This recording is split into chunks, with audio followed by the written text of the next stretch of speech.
এমন একটা জায়গায় কবর যেখানে দিনের বেলাও যাইতে সবাই ভয় পায়। বাঁশবাগান বাড়ির পেছনের অংশ, ওখানে কেউ যায় না, সাপ বিচ্ছু থাকার গর্ত। কবরে রাখিয়া সবাই চলে যাবে, আর খবর নিবে না। তবে হ্যাঁ, যদি কিছু নেক আমল করে যাও, ভালো সন্তান রেখে যাও, কোরআন পড়নেওয়ালা, মাদ্রাসা মসজিদ রেখে যাও, আলেম ওলামা বানায় রেখে যাও, এদের দোয়া চলবে কবরে। তাও যদি না থাকে, কবরে আর কিছুই যাবে না রে বাবা। রহমতের নবী আম্মা জান আয়েশা বলেন, আমার হুজরায় বসে নবী গুনগুন করে কান্না করেন। আমি জিজ্ঞাসা করতাম, ইয়া রাসূলুল্লাহ, আমি আয়েশার কোনো বেয়াদবির কারণে আপনি কান্না করেন? কয় না না।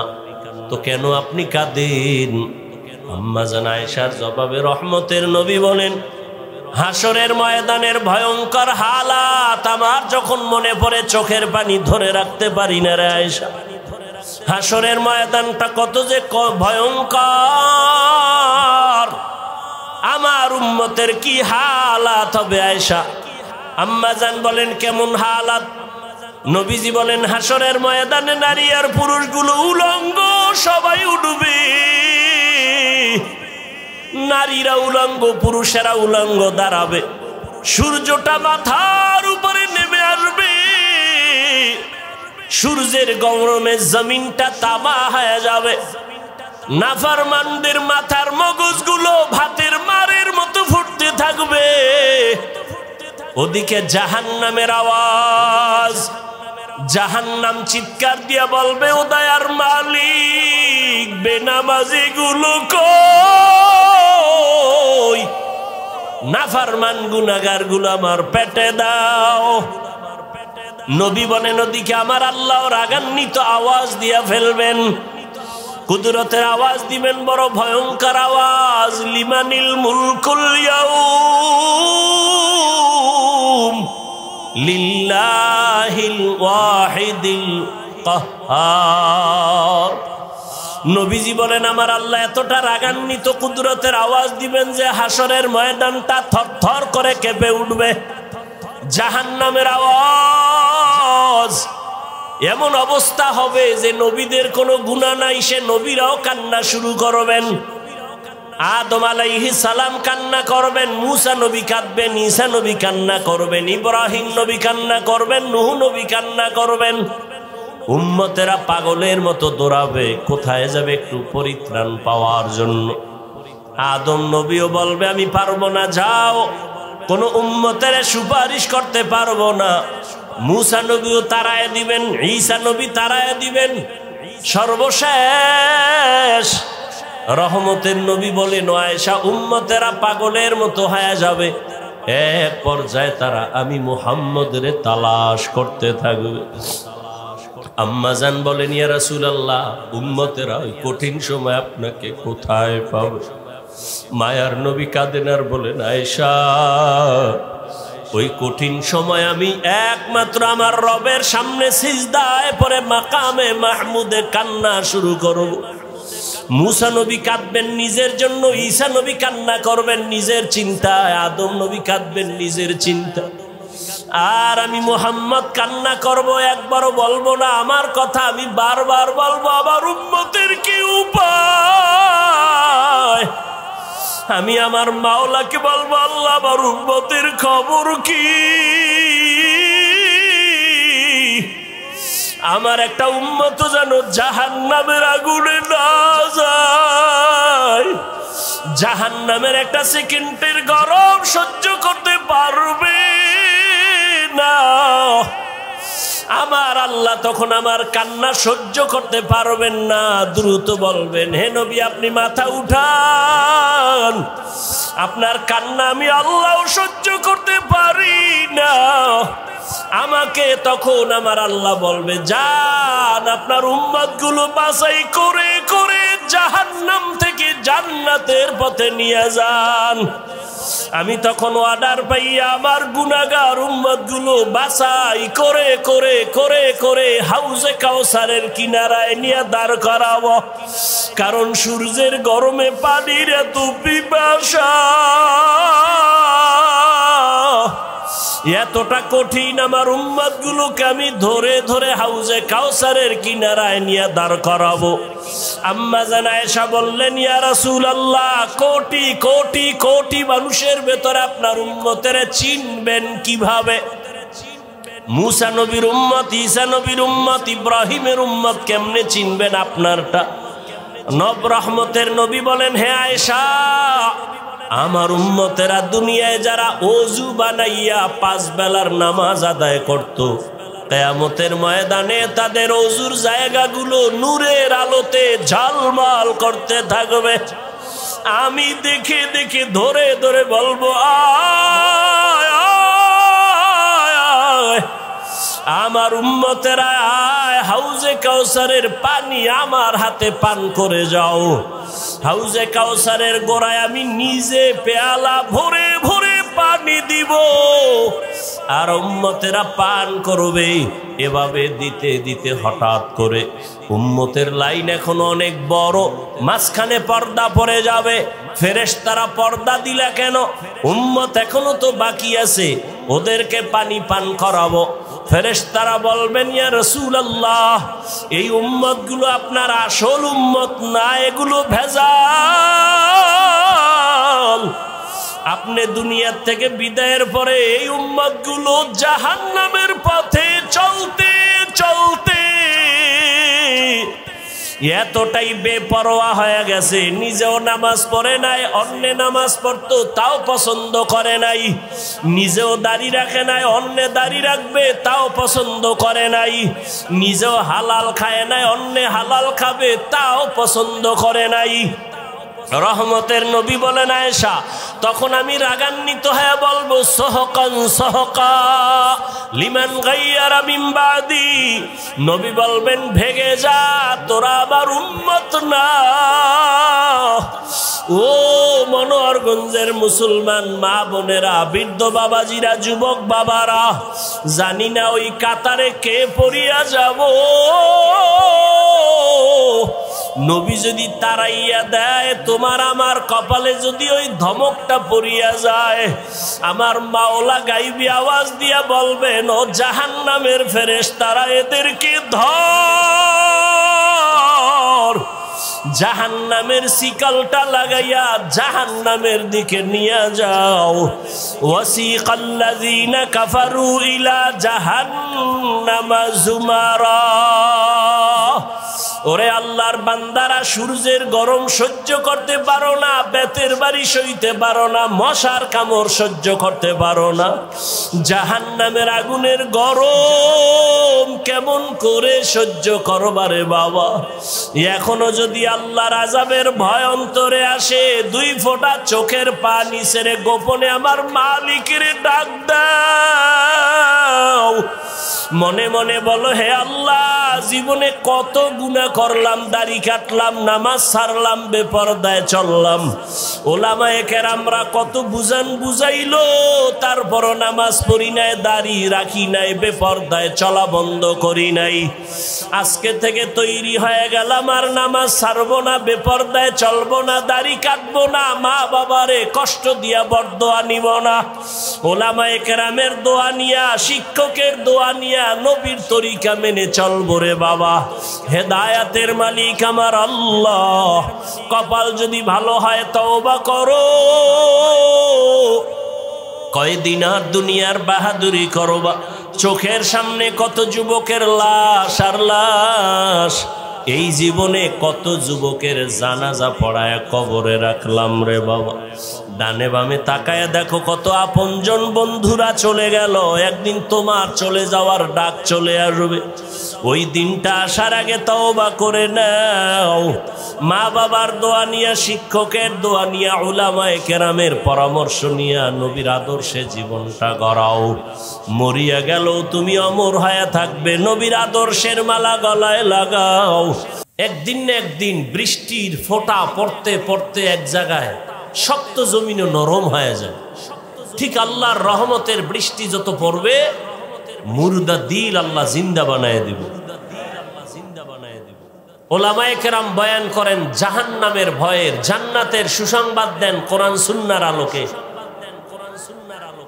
আল্লাহ পাকের সেই জান্নাতের জাহান্নামের কিছু ভয় এবং সুসংবাদ সম্বলিত এটা আয়াত আমি আপনাদের সামনে পড়েছি। আল্লাহ বলেন, ইয়া আইয়ুহাল্লাযীনা আমানুত্তাকুল্লাহা ওয়াল তানজুর নাফসুম মা কদ্দামাত লিগাদিন ওয়াত্তাকুল্লাহ ইন্নাল্লাহা খাবীরুম বিমা তা'মালুন।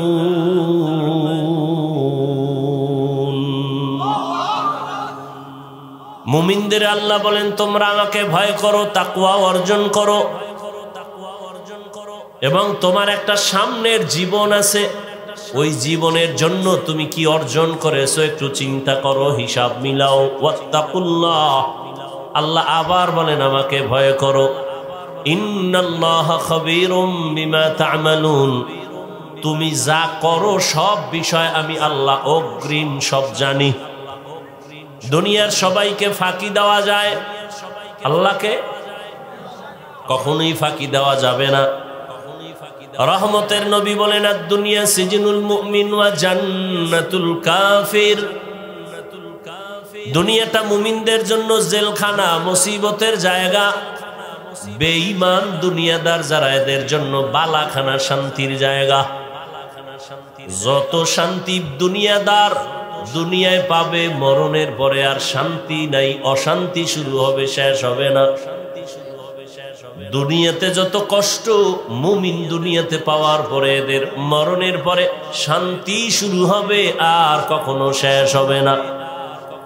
দুনিয়ায় শান্তি, পরকালে কষ্ট বেঈমানের জন্য, দুনিয়ায় কষ্ট, পরকালে শান্তি মুমিনের জন্য। কারণ আল্লাহ বলেন দুনিয়াটা পরীক্ষার হল।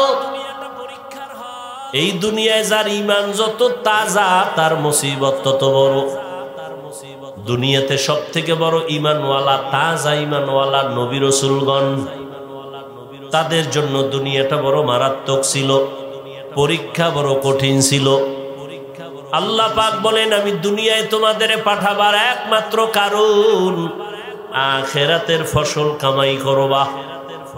আমার দেশ থেকে বিদেশে যারা কাজের জন্য যায়, আমেরিকা যায়, লন্ডন যায়, সৌদি আরবে যায়, কাতার, কুয়েত, ওমানে যায়, বহু যুবক ছেলে মেয়েরা বিদেশ আছে না নাই, ওরা বিদেশ যায়, টাকা পয়সা কামাই করে, কিন্তু ওখানে কেউ বাড়ি করে না, কামাই করে ওখানে, চিন্তা চেতনা সব তার নিজ জন্মভূমি বাংলাদেশে একটা ঘর কেমনে করবে, আব্বা আম্মাকে একটু আরামে কেমনে ঘুম পাড়াবে, সন্তান পরিবার নিয়ে কেমনে জীবন যাপন করবে, এই চিন্তায় রাতের ঘুম নাই, খানা নাই, এত ব্যস্ত সময় পার করে, সেখানে ঘুমায়ও না টাইম মতো, ওভার ডিউটি করে, আছে না নাই?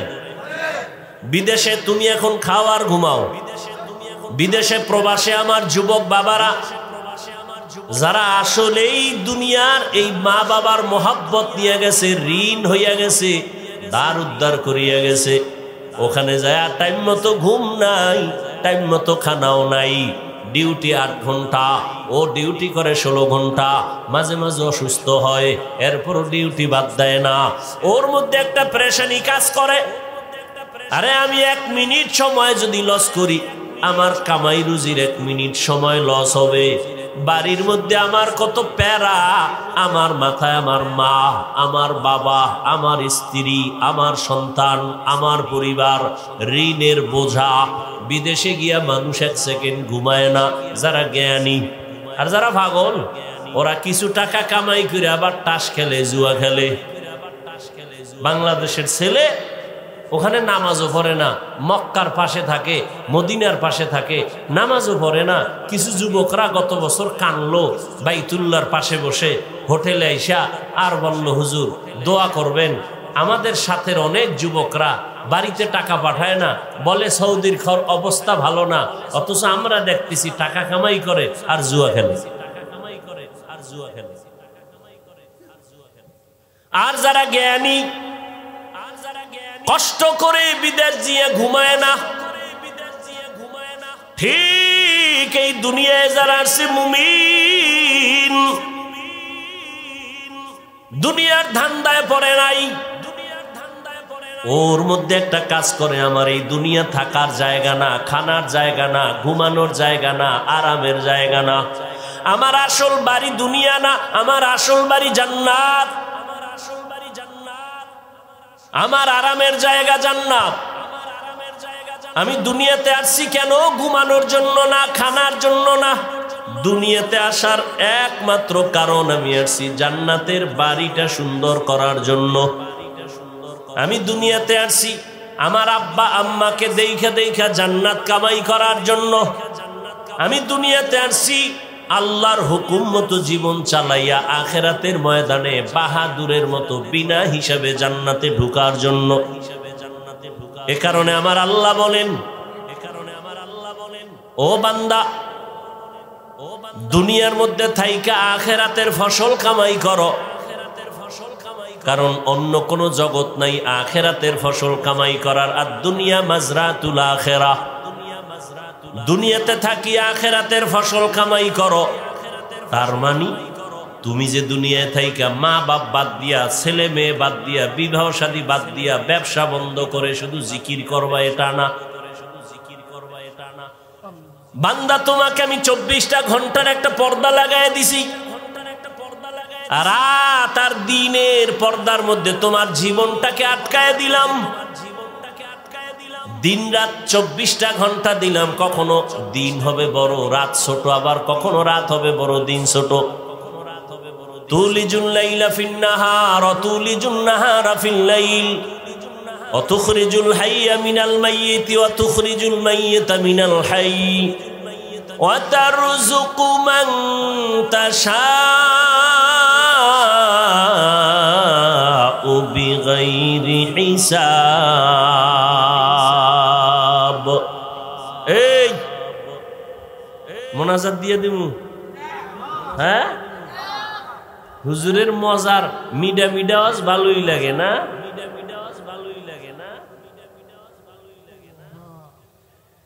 মিষ্টি ময়ান খুব ভালোই লাগে, আর কলিজায় আঘাত লাগলে আর ভাল লাগে না, জুতা খুঁজে তাড়াতাড়ি উঠার জন্য। হ্যাঁ, আল্লাহ হেদায়াত দান করুন। উঠা বসা করলে আমি দোয়া করে দেই। এত কষ্ট করে আনছেন দাওয়াত দিয়া, সময়কে নষ্ট করেন কেন? অবমূল্যায়ন করেন কেন? ভালো লাগে না, আসছেন কেন? এটা তো এমন প্যান্ডেল না যে জোর করে বসতে হবে, টিকিট দিয়ে বসতে হবে, উঠে গেলে টাকা মিস। ইসলাম তো বাই ফোর্স না বাই চয়েস, কাউকে জোর করে মানুষকে দিনের দিকে ডাকে না। আপনি ভালো লাগলে নামাজ পড়বেন, না পড়লে নাই। আমাদের কাজ দাওয়াত দেওয়া। ফলাফল কিয়ামতের দিন পাইয়ে যাবেন হাতে। মরার আগেই দেখে যাবেন আপনি জান্নাতি না জাহান্নামী।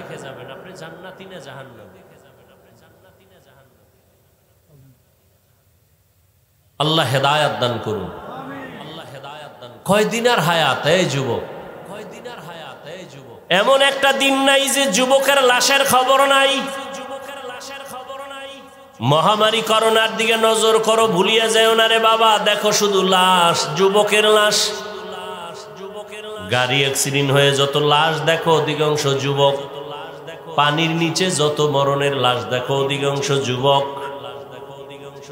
কি যুবক বাঁচতে চায় বেশি দিন, হাতের মধ্যে অস্ত্র লইছে, মরণের অস্ত্র, মানে তাড়াতাড়ি মরবে।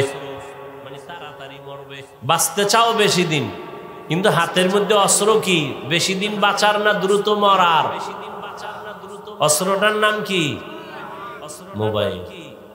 তোমাকে দ্রুত মেরে ফেলবে। তুমি যদি বেঁচে থাকো, বিছনায় পড়ে ভুগতে থাকো, সেই বাঁচার লাভ কি? মোবাইল তোমাকে বাঁচাবে কিছুদিন, বিছানায় ফালায় বাঁচাবে। চোখের পাওয়ার থাকবে না, কিডনি থাকবে না, হার্ট থাকবে না, মেধা নষ্ট, দিমাগ নষ্ট, লেখাপড়া নষ্ট, যৌবন নষ্ট, জীবন নষ্ট, সব মূলেই মোবাইল।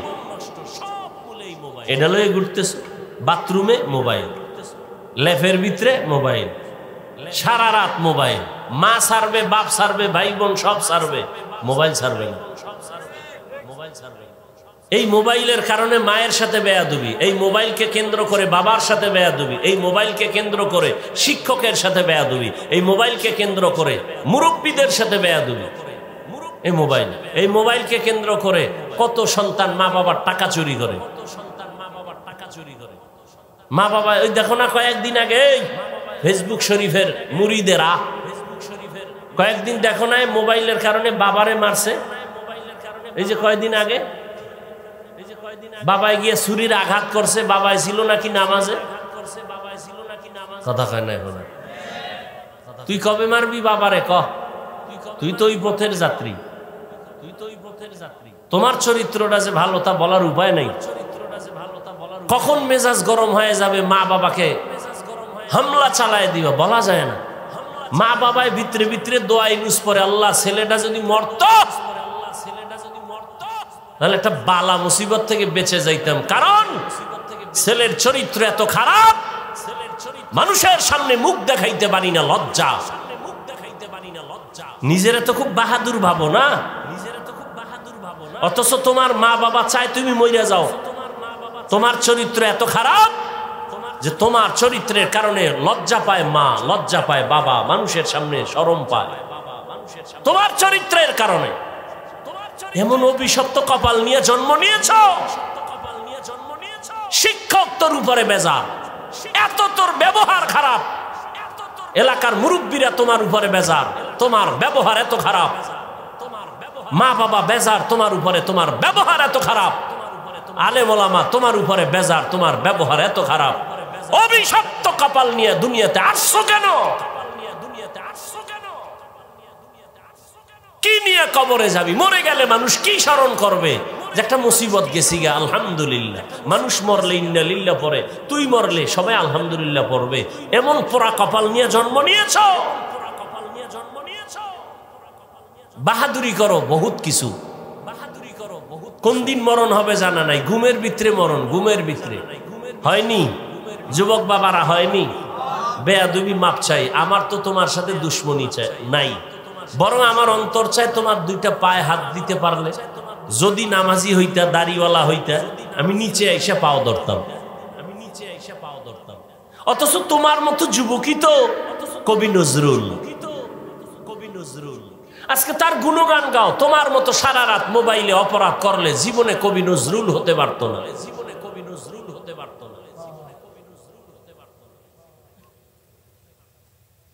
আল্লাহ তোমারে কি না দিছে বলো? তুমি ডাক্তার হও, কে তোমাকে নিষেধ করে? ইঞ্জিনিয়ার হও, তুমি প্রফেসর হও, তুমি এমপি হও, মন্ত্রী হও, এসপি হও, ডিসি হও, ওসি হও, তবে বেয়াদব হইও না। বেয়াদব হইও না। ইয়া আইয়ুহাল্লাযীনা আমানুত্তাকুল্লাহা ওয়াল তানজুর নাফসুম মা কদ্দামাত লিগাদিন ওয়াত্তাকুল্লাহ। তোমার এই জীবনটা জীবন না, তোমার আমার আসল জীবন মরণের পরে, চোখ দুটো বন্ধ হওয়ার পরের জীবন তোমার। অনন্তকাল অসীম এক জীবন তোমার আমার। আদম নবী দুনিয়ার থেকে চলে গেলেন, কবরে কত হাজার বছর হয়ে গেল। তোমার আমার দাদা নানি আত্মীয় স্বজন মুরব্বীরা অনেকের চিনই না, কবরে পড়ে আছে কত শত বছর হয়ে গেল। এর যুবক, তোমার মতো কত যুবক, জেনারেল লাইনে থাইকাও আখেরাতের ময়দানে দৌড়াচ্ছে বারবার। স্কুলে পড়ে, কলেজে পড়ে, চাকরি করে, 5 বেলার নামাজ পড়ে, দাড়ি কামায় না। এরকম যুবক নাই? মিথ্যা বলবা না। তুমি পারো না কেন? ওয়াজ সারা জীবন শুনে লাভ কি? এই কথার জবাব দাও, আর জীবনে ওয়াজ লাগবে না। তোমার মতো যুবক যদি স্কুল কলেজে পড়ে, 5 বেলার নামাজ পড়ে, জবাব দাও তুমি পারো না কেন? আর ওয়াজের দরকার নাই, ওয়াজ তোমার এটাই যথেষ্ট। তুমি পারো না কেন? তোমার মতো যুবক র‍্যাব, আর্মি, পুলিশ, বিডিআরের চাকরি করে, 5 বেলার নামাজ পড়ে, দাড়িওয়ালা, সত্য বলো আছে না নাই? বিবেকটা দিয়ে জবাব দাও তুমি পারো না কেন? ও আমার কলিজার যুবক, তোমার মতো যুবক তাকায় দেখো, রাস্তায় গাড়ি চালায়, ড্রাইভারি করে, 5 বেলার নামাজি, দাড়িওয়ালা আসেনি। তোমার বিবেক দিয়া জবাব দাও, তুমি কেন পারো না? তোমার কপালে কার বরদোয়া লাগছে? তোমার উপরে বুঝি আমার আল্লাহ বেজার হয়ে গেল নাকি? আমি হুজুর হইতে বলছি, আমি হুজুর হইতে বলি নাই, হুজুর বানাইতেও আসি নাই। বাংলাদেশে হুজুর অনেক বাইরে গেছে, হুজুর লাগবে না। আমার দেশে এখন হুজুরের অভাব নাই, আদর্শবান ডাক্তারের অভাব, আদর্শবান ইঞ্জিনিয়ারের অভাব, আদর্শবান ডিসিএসপি এমপি মন্ত্রীর বড় অভাব। আজকে যদি আমার দেশের প্রত্যেকটা থানা, জেলার ওসি, এসপি, ডিসি যদি আদর্শবান নামাজি হতো, জমিনের মধ্যে কোরআনের বয়ান চলতো, কোনো মাস্তান বাধা দেওয়ার চিন্তাই করতো না।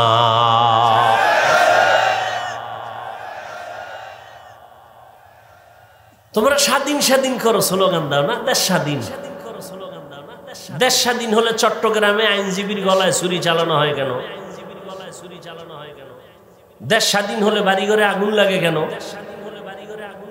দেশ স্বাধীন হলে বক্তার ওয়াজে বাধা কেন এখনো? আলহামদুলিল্লাহ আমারটাই দিতে পারে না, আমি তো ওপেন ঘোষণা দিছি, যারা ওয়াজে বাধা দিব ওদের নাম লিস্টি করে আমাকে দাও এবং কি বলতে চাই রেকর্ড করে ফেলো।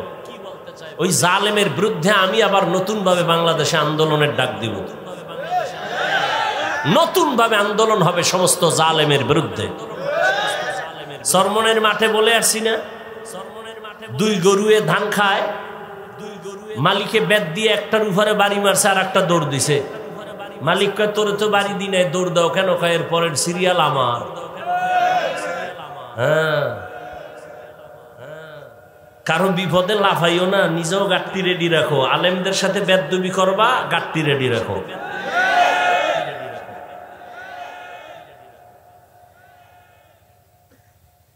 আল্লাহ হেদায়েত দান করুন। মসজিদে রাজনীতি চলবে না, খুব মজার কথা। ইমাম সাহেব থাকতে হবে নিরপেক্ষ, খুব সুন্দর কথা। কমিটির লোক কেন রাজনীতি হয়? ইমামকে নিরপেক্ষ রাখতে হলে কমিটির ব্যক্তিদেরকেও নিরপেক্ষ থাকতে হবে।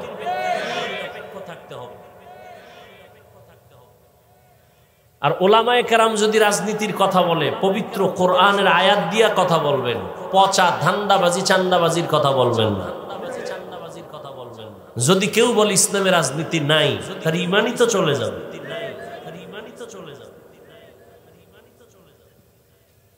এই কথা শিখায় কারা? যারা ইসলাম চায় না। কারণ সবাই জানে ইসলাম ছাড়া শান্তি নেই, সবাই জানে, বুঝে, কিন্তু ভয় ইসলাম আসলে চোরের চুরি আর চলবে না, এই জন্য ভয়। আজকে সৌদি আরব এত বড় ইসলামী স্টেট, ইসরায়েলের মধ্যে যে হামলা মুসলমানের উপরে ওরা চালায়, ফিলিস্তিনের জমিনে, ভারতের জমিনে, আসামে, এই পরিমাণ অত্যাচার, ইসলামের দৃষ্টি বাদ দেন না, মানবতার দৃষ্টি কোথায়? বেঈমান কথা বলবে দূরের কথা, মুসলমানেরাও চুপটি করে বসে আছে। কথা ঠিক নেই? আমরা যে একটু চিল্লাই, হুজুর গো ধাক্কায় চিল্লাই, ইমানের ভাওয়ার তো নাই।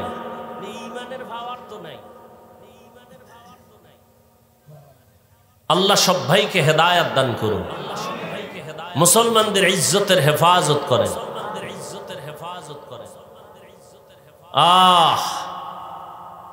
বাংলাদেশের মানুষ মনে করে আমরা তো নিরাপদে আছি, মায়ের কোলে, কোনো টেনশন নাই। ঝড় তুফান যদি শুরু হয়ে যায় আর ফিরবে না। বাংলাদেশ সাইজ করতে ওগা আঙ্গুলের একটা টোকাও লাগবে না, ওরা এটা সিরিয়ালের বাইরে রেখে দিচ্ছে। আপনি মনে করেন অনেক অজমা আফিল মাদ্রাসা মসজিদ, এটারে আর দুর্বল করবে কে? এই বাংলাদেশে ইসলামের ক্ষতি তো কোনো হিন্দু করে নাই, হিন্দু দাঁড়ায় বলে নাই হুজুর গো পিডাও, খ্রিস্টান আইসা বলে নাই মাদ্রাসায় আগুন লাগাও। ইসলামের 12টা তো মুসলমান নামদারি মুনাফেকরা বাজাইছে। এই যে আমি কথাগুলো বলছি আপনারা শুরু থেকে শুনছেন, ঠিক এই বয়ানটা আগামী জুমায় কোনো ইমাম সাহেব করুক না মসজিদে, বলবে হুজুর 1 মাসের জন্য বাড়িতে বেড়াই আইয়েন। কারণ কি? ওই যে শিয়ালের হাতে মুরগি, আল্লাহ হেদায়েত দান করুন।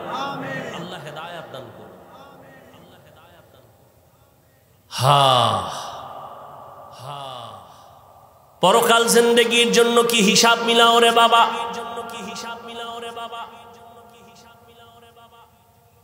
চোখের সামনে বুঝায় দিলাম রে যুবক বাবা, তোমার মতো যুবক জেনারেল লাইনে থাকিয়া 5 বেলার নামাজ পড়ে ময়দানে কৃষি কাজ করে, নদীর মধ্যে মাছ ধরে 5 বেলার নামাজ পড়ে, রাস্তায় গাড়ি চালায় না, গাড়িটা বন্ধ করে আজান হলে নামাজে যায়, ড্রাইভার, হেল্পার, কন্ট্রাক্টর, যাত্রী সহ। বলো তুমি কেন নামাজ পড়তে পারো না? তোমার মতো যুবক যদি স্কুল কলেজে পড়ে নামাজ পড়ে, বলো তুমি কেন পারো না রে বাবা? ঢাকা কলেজের খবর নাও, জাহাঙ্গীরনগরের খবর নাও, ওখানের পড়ুয়া তোমার মতো সন্তান কলেজে ক্লাস করে, মাথায় পাগড়ি, বড় দাড়ি, বড় জামা, মনে হয় পেছন থেকে তাকাইলে বড় মসজিদের কোনো খতিব। জিজ্ঞাস করি বাবা তুমি কোন মসজিদে জুমা পড়াও? কয় না আমি তো আরবি পারি না। করো কি? বলে ঢাকা কলেজে আমি অধ্যয়নরত অবস্থায় আছি। কলেজে ক্লাস করো এই অবস্থায় টুপি দাড়ি নিয়ে? বলে হ্যাঁ। সমস্যা? বলে সমস্যা নাই, কলেজের সব টিচার আমার জন্য দোয়া করে। তোমার ক্লাসে মাইয়া ভোলা নাই? আছে, মাঝে মাঝে পার্কে আনন্দ মিছিলের ডাকে না বলে ডাকে। আমি না বলার আগে আমার ক্লাসের কিছু মেয়েরা বলে আল্লাহর পথে আছে, ডিস্টার্ব করিস না, আমরা চল। ওকে ডিস্টার্ব করার দরকার নাই। ও যুবক, তোমাকে আমি পাগড়িওয়ালা টুপিওয়ালা হতে বলি না, তুমি স্কুলে পড়িও, ডাক্তার হও, ইঞ্জিনিয়ার হও, প্রফেসর হও, কিন্তু আমার দাবি একটাই হলো বেয়াদব হইও না রে বাবা। বলবা হাফিজ ভাই বেয়াদব হব না, তার ব্যাখ্যা 3 জায়গায় বেয়াদবি করবা না, করলেই তোমার মরার আগে জীবন শেষ। মরবি না এত তাড়াতাড়ি, দুষ্টগুলি মরবে না। ওরা মায়েরে জ্বালায়, বাবারে জ্বালায়, হুজুরের জ্বালায়, শিক্ষকের জ্বালায়, আলেমগো জ্বালায়, এবার ও জ্বলবো না? ও কিডনি যাইব, লিভার যাইব, বিছনায় শুইয়া শুইয়া কানতে কানতে কানতে কানতে ওর জীবন শেষ শেষ। এত তাড়াতাড়ি আল্লাহ নিবে না, ওরে জ্বালাইয়া এরপরে নি। যারা বেয়াদবি করে মা বাবার সাথে, এটি তাড়াতাড়ি মরবে না তো। মা বাবার সাথে বেয়াদবি করা যাবে না, কারণ জীবনের সফলতার বড় চাবি মা বাবার দোয়া। এই চেয়ারে বসছি আল্লাহর কসম, মা বাবার চোখের পানি দোয়া না থাকলে এখানে বসা যাইতো না রে বাবা। তবে আমার আব্বা আম্মা দোয়া করেছেন, কান্না করেছেন, আল্লাহ সম্মান দিছেন, তবে আমাকে মা বাবা হাতে ধরে আমাকে বয়ান শিখান নাই, দস্তকাত শিখান নাই। আমি দস্তকাত দেই, কথা বলি, বয়ান করি, এগুলো আমার মা বাবা শিখান নাই, হাতে কলমে ধরে এগুলো শিখাইছেন আমার উস্তাদ, আমার শিক্ষক। অতএব শিক্ষকের সাথে যদি বেয়াদবি করো রে ছাত্র, জীবনের লেখাপড়ার দরজা থেকে তুমি ধ্বংস হয়ে যাবে। বহু রাস্তায় মাঝে মাঝে পাগল দেখি, অর্ধুলাঙ্গ পাগল, ইংলিশে কথা বলে, আরবিতে কথা বলে। পাগল আবার ইংলিশ কেন কয়? পাগল ইংলিশ বলে না, বরং ইংলিশ পড়নেওয়ালা ছাত্রটাই বেয়াদবি করে পাগল হয়ে গেছে। এই বানায় বলতেছি, এরকম পাগল দেখছো? আরবিতে কথা বলে অথচ পাগল। হিসাব করে দেখলাম বেয়াদবি করে পাগল হয়ে গেছে। এই জন্য মা বাবার বরদোয়া বড় কঠিন, শিক্ষকের বরদোয়া কঠিন। 3 নাম্বার, উলামায়ে কেরাম মুরব্বীদের সাথে বেয়াদবি করলে জীবন ধ্বংস, চরিত্র ধ্বংস হয়ে যাবে। কোনদিন কোন মা বাবা সন্তানের জন্য বরদোয়া করে না, লিখে রাখো ভালো করে। কোনদিন কোন শিক্ষক ছাত্রের জন্য বরদোয়া করে না, কোন আলেম কোনদিন কোন উম্মতের জন্য বরদোয়া করে না। বরদোয়াটা এসে যায় তোমার আচরণে কষ্ট পায় যদি মা বাবা বলে আহ, বাস এতটুকুই যথেষ্ট তোর কপাল পোড়ার জন্য। তোমার আচরণে কষ্ট পেয়ে যদি শিক্ষক বলে আহ, তোমার কপাল পুড়তেই নিঃশ্বাসটাই যথেষ্ট। আল্লাহ হেদায়াত দান করুন। সব কিছুর মূলে এত বয়ান, এত বয়ান, এত বয়ান। ও যুবক বাবা মুসলমান, তোমাকে বয়ান করবো কেন? আজকে তো বয়ান করার প্রয়োজন। ওলামায়ে কেরামের চট্টগ্রামের পাহাড়িয়া জঙ্গলের ভেতরে খ্রিস্টান মিশনারিরা ভেজাল করে। আজকে তো ওলামায়ে কেরাম বেশি বেশি বয়ান করবেন, পঞ্চগড়ে টাকা দিয়ে কাদিয়ানি বানায়। কিন্তু কই, এক সেকেন্ড পঞ্চগড়ে যাওয়ার সময় নাই, 12টা মাস দিন নাই রাত নাই, গাধার মতো দৌড়াই সারা দেশে, পায়ে ধইরা ধইরা বয়ান করি। একজনকেও বলি না আমার দলে আসো, পাও ধরে ধরে ধরে ধরে বিনয়ের সাথে বয়ান করি। ও মা বোনেরা, ও বাবাজিরা, ও বৃদ্ধ বাবাজি, ও যুবক বাবারা, আমি পাঁচকল্লি পড়েছি, তোমরাও পড়ো, একবারও বলি না। আমি কওমি মাদ্রাসায় লেখাপড়া করেছি, তোমরাও কওমিতে যাও, একবারও বলি না। আমি পীর সাহেবদের মুরিদ, তুমি পীরের কাছে যাও, একবারও বলি না। আমি তাবলিগের লাইনের সন্তান, তুমিও তাবলিগে যাও, বলি না। কি বলি বাবা? মা বাবার দোয়া নিয়ে চলো, শিক্ষকের নেক নজর লাগায় চলো, ওলামায়ে কেরামের দোয়া নিয়ে আগাও। ডাক্তার হবা তো সম্মানের ডাক্তার হও, ইঞ্জিনিয়ার হবা দেশব্যাপী সম্মানিত ইঞ্জিনিয়ার হও, প্রফেসর হবা তো দেড় জোড়া সম্মানের প্রফেসর হয়ে যাও। এমন ডাক্তার আমার দেশে আছে যে বিদেশওয়ালারাও তাকে হায়ার করে নিয়ে যায় টাকা চিকিৎসার জন্য। এটা সম্মান না? আল্লাহ তোমারে পারে না? পারে না? মা বাবার সাথে বেদবি করো, আরো আগে পারবে।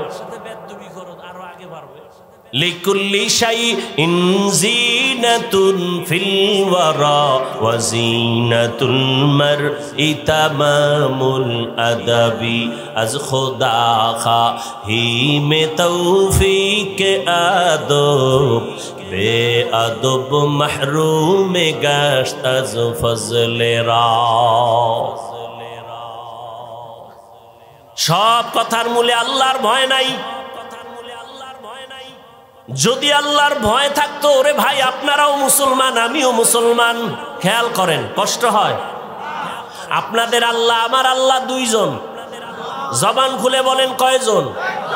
আপনাদের নবী আমার নবী বলেন, আপনাদের কোরআন আমার কোরআন, আপনাদের কাবা আমার কাবা, আপনাদের কালেমা আমার কালেমা, আপনাদের ধর্ম আমার ধর্ম। আপনি আমি দুনিয়াতে আসছি সিস্টেম। বিদায় বেলা কাফনের সংখ্যাও, আমাকেও 3টা কাফন দিবে, আপনাকেও 3টা কাফন দেয়া হবে, মা বোনদের 5টা কাফন দেয়া হবে। কালার হবে আলাদা। কি হুজুরদের কালার একরকম, আপনাদের কালার আর এক রকম। আমি এত বড় বক্তা, আপনি এত বড় টাকাওয়ালা, এই কারণে কেউ সম্মানে একটা কাফন বাড়াইয়াও দিবে না। রিক্সা ড্রাইভার মরে গেছে, গরিব হওয়ার কারণে একটা কাফন কমাইয়াও দিবে না। আমাকেও যেই কাফন 3টা, আপনাকেও সেই কাফন দেয়া হবে। কালারও হবে এক, কাফনের উপরে লেখা থাকবে বড় লোকের লাশ, হুজুরের লাশ। এত মাস্তানির লাভ কি? আজ আমি বক্তা, আপনি শ্রোতা, আপনি বড় ডাক্তার, আমি রুগী, আমি ইমাম, আপনি মুক্তাদি। এত ভাব, টাকার গরম, ক্ষমতার গরম, এলেমের গরম। সাদা কাফনের মধ্যে যেদিন ওই দিন সব বাহাদুরি বন্ধ হয়ে যাবে। সাদা কাফনে ঢোকার পরে কে ধনী, কে গরিব, কে আলেম, কে মূর্খ, কে ইমাম, কে মুক্তাদি কোনো লেখা থাকবে না। সব একাকার হয়ে যাবে। এত বাহাদুরি কবরে যাওয়ার আগেই দেখো, সাদা কাফনের প্যাকেট হওয়ার মাত্রই বাহাদুরি বন্ধ হয়ে গেল। কিসের এত বাহাদুরি? কই টাকাওয়ালা 3 কাফনে প্যাকেট হয়ে যাবে। কোটি টাকার মালিক দেখো, অভাব হয় না দূর, গরিব ঘুমায় আরাম করে মনটা বাহাদুর। ফেরাউনের লাশটা দেখো মিশর জাদু ঘরে, খায় না মাটি পোকা মাছি সবাই ঘৃণা করে। হৃদয় থাকিবে যার নম্রতা সদা, রহমত আসিবে সেথা প্রভুর ওয়াদা। বড়র বড়াই থাকলে দিলে রহমত আসবে না, নিজেকে নিজে ছোট মনে করিও সদা। উঁচু জমিন থেকে পানি নিচু জমিনে যায়, তেমনি খোদার রহমত আসে নম্রতার হৃদয়। ভোগবিলাসের বাড়ি গাড়ি পরে রবে সব, থাকতে সময় স্মরণ করো আল্লাহ আমার রব। ইন্নাল্লাযীনা ক্বালু রাব্বুনাল্লাহু সুম্মা ইসতাকামু ফালা খাউফুন আলাইহিম ওয়ালা হুম ইয়াহজানুন।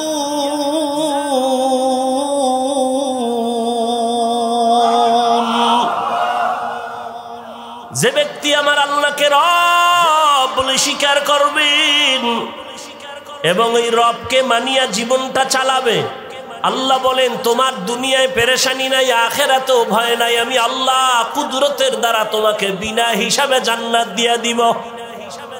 আতিনা ফি দারে দুনিয়া না হাসান, আতিনা ফি দারে উকবা না হাসান, ইয়া গিয়াসাল মুস্তাগীসিন ইহদিনা লিফতিখারা বিল উলুমে ওয়াল গিনা। হর গোরি দে নে কো তু তৈয়ার হ্যায়, जो न मांगे उससे तू बेजार है।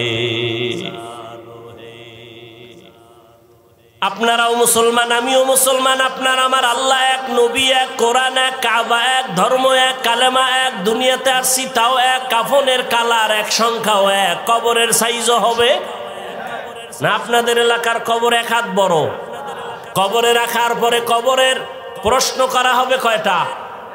তিনটা, তাও এক।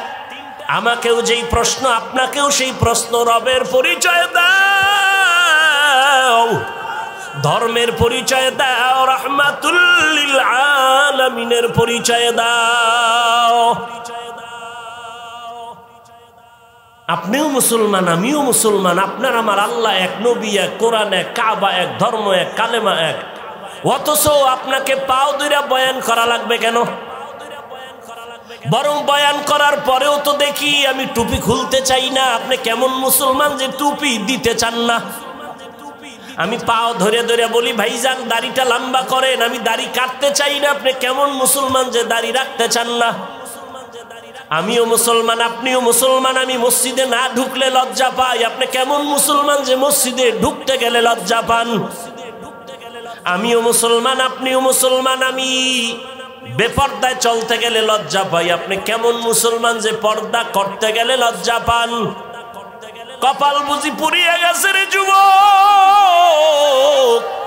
আর কপালটা যদি পুড়িয়াই যায়, আমি হাফিজুর রহমান কেন, মক্কা মদিনার ইমাম কেন, স্বয়ং রসুলেও যদি বয়ান করে কপাল খুলবে না। যেই রসুলকে একটা নজর দেখা মাত্র জাহান্নামের আগুন হারাম হয়ে যায়, কেমন মায়ার নবী চিনলি না রে যুবক? যেই মায়ার নবীর চেহারা মোবারক এত সুন্দর, যেই রহমতের নবীকে এক নজর দেখলে পেটের ক্ষুধা থাকে না, কেমন মায়ার নবী? যেই রহমতের নবীকে একটা নজর দেখার জন্য গর্তের পিপিলিকা কান্না করে, কেমন মায়ার নবী আমার? যেই রহমতের নবীকে দেখার জন্য গর্তের সাপ অপেক্ষা করে, রহমতের নবীরে দেখবেন, কেমন মায়ার নবী আমার? রহমতের নবী রাস্তা দিয়ে যখন হাঁটে,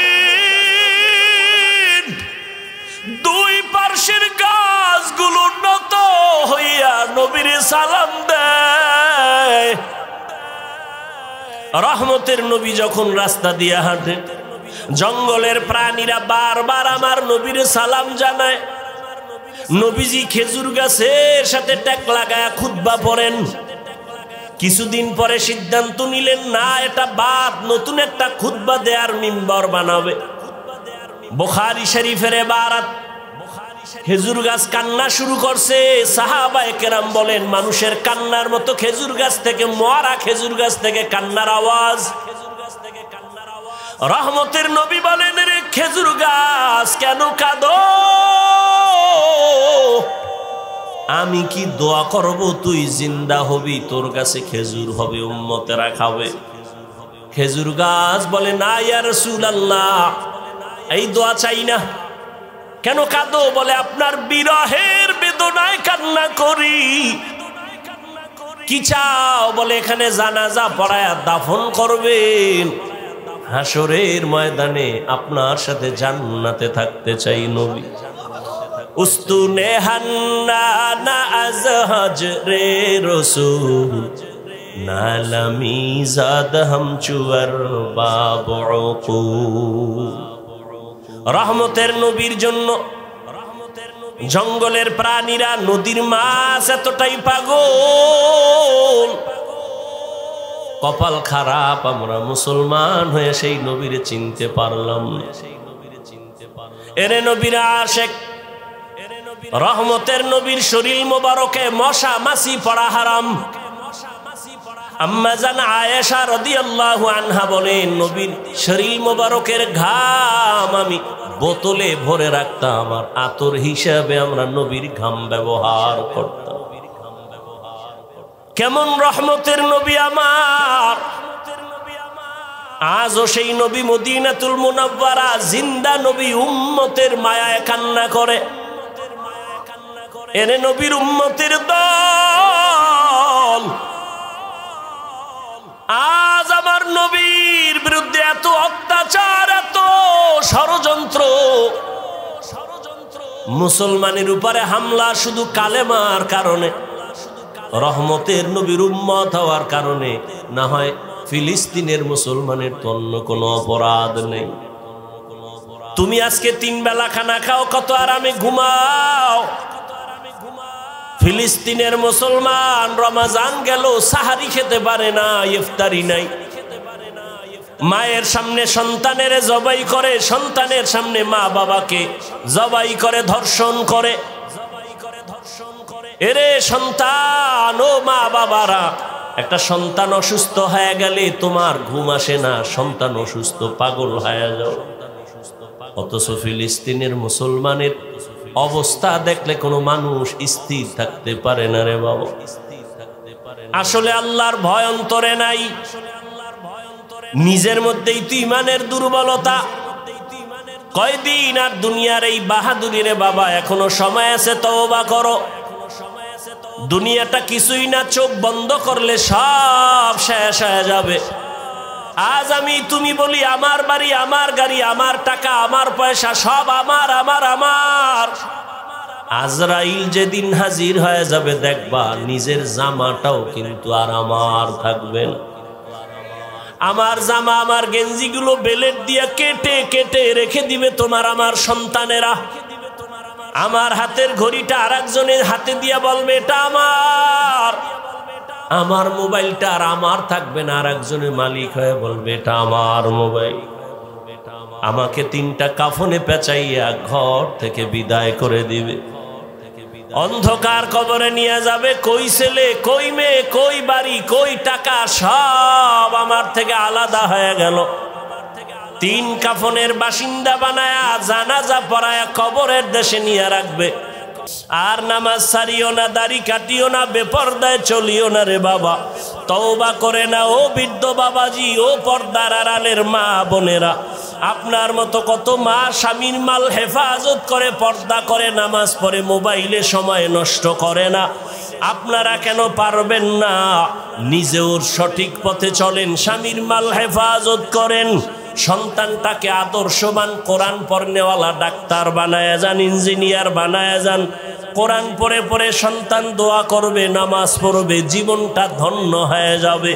ও আল্লাহর বান্দারা, তওবা করার মতো যদি অন্তর তৈরি হয়, মুনাফিকি অন্তরে যদি না থাকে, খাঁটি তওবার নিয়ত যাদের আছে, দুটো হাত আমার আল্লাহকে দেখাইয়া দাও।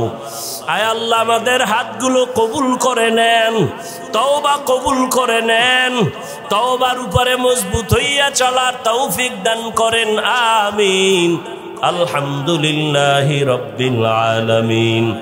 والصلاة والسلام على سيد الأنبياء والمرسلين وعلى آله وأصحابه أجمعين يا أرحم الراحمين يا أرحم الراحمين يا أرحم الراحمين رب ارحمهما كما ربياني صغيرا اللهم إنك عفو كريم تحب العفو فاعف عنا اللهم إنا نسألك رضاك والجنة ونعوذ بك من سخطك والنار اللهم إنا نعوذ بك من البرص والجنون والجذام وسيء الأسقام اللهم اجعلني في عيني صغيرا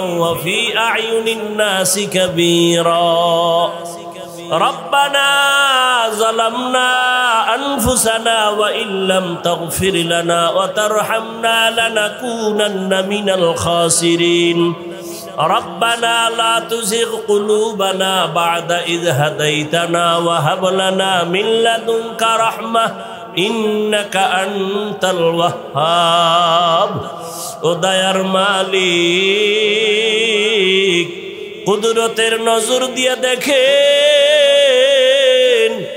উলামায়ে কেরাম মুরব্বী হাজী সাহেব কত ব্যবসায়ী চাকরিজীবী পর্দার আড়ালের মা বোনেরা যুবক ছাত্র বাবারা গুনার বোঝা নিয়া হাজির তওবার নিয়তে হাত তুলেছি রে আল্লাহ আর গুনাহ করব না আর নাফরমানি করব না গুনার কারণে আমার হাত না পাক আমার চোখ না পাক আমার জিহ্বা না পাক আমার অন্তর না পাক শয়তানের ধোকায় পড়ে অন্যায় করেছি দয়া করে ক্ষমা চাই আর গুনাহ করব না রে আল্লাহ গুনাহ নিয়ে কবরে যেতে চাই না জাহান্নামের গরম সহ্য করতে পারবো না রে আল্লাহ আয় আল্লাহ আমরা আপনার আদরের নবীর উম্মত মেহেরবানি করে আমাদের সকলের জীবনের গুনাহগুলো মাফ করে দেন আয় আল্লাহ সুন্নাতওয়ালা জিন্দেগি দান